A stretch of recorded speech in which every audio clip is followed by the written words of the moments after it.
Ngunit sa sandaling bayang ito na aking pinili ay magpakumbaba, manalangin, hanapin ako at talikdan ng kanilang kasamaan. Tiringgin ko sila, patatawarin ko sila at ibabalik ko sa kanilang lupain ang katiwasayan at kasaganaan. Ang bawat isa'y may pusong nilinis, nagliliwanag sa mundo, at isang damdaming ng liliyab, kaligtasa'y ating isang bansang sumasamba, kumikilala sa Ama. Ang bawat isa'y tinubos, malaya, nananalangin sa lumikha, at isang pagbangon ng sisiklab, iisang bagong sigaw. Ako'y sumasamba, sumasamba sa Diyos na buhay. May bagong sigaw, purihin siya, purihin siya. Isang bansa sumasamba.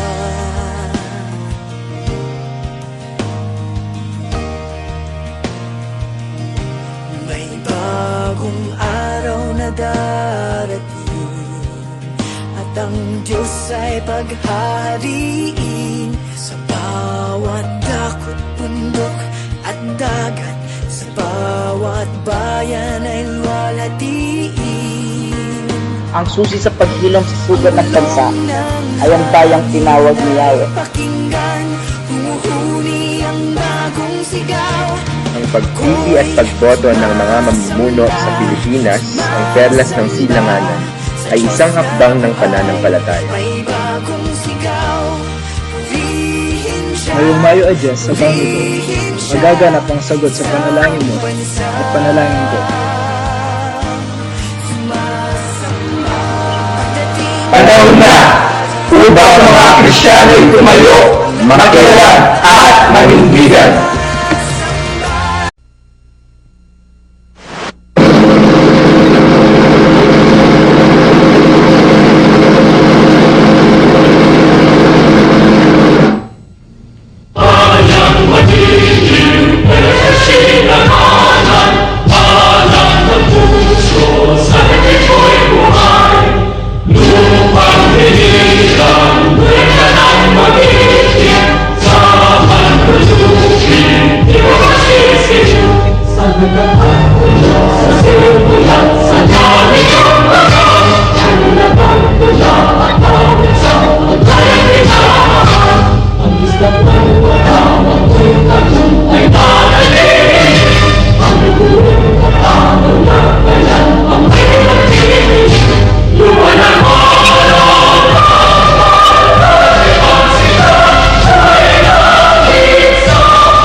Vote wisely!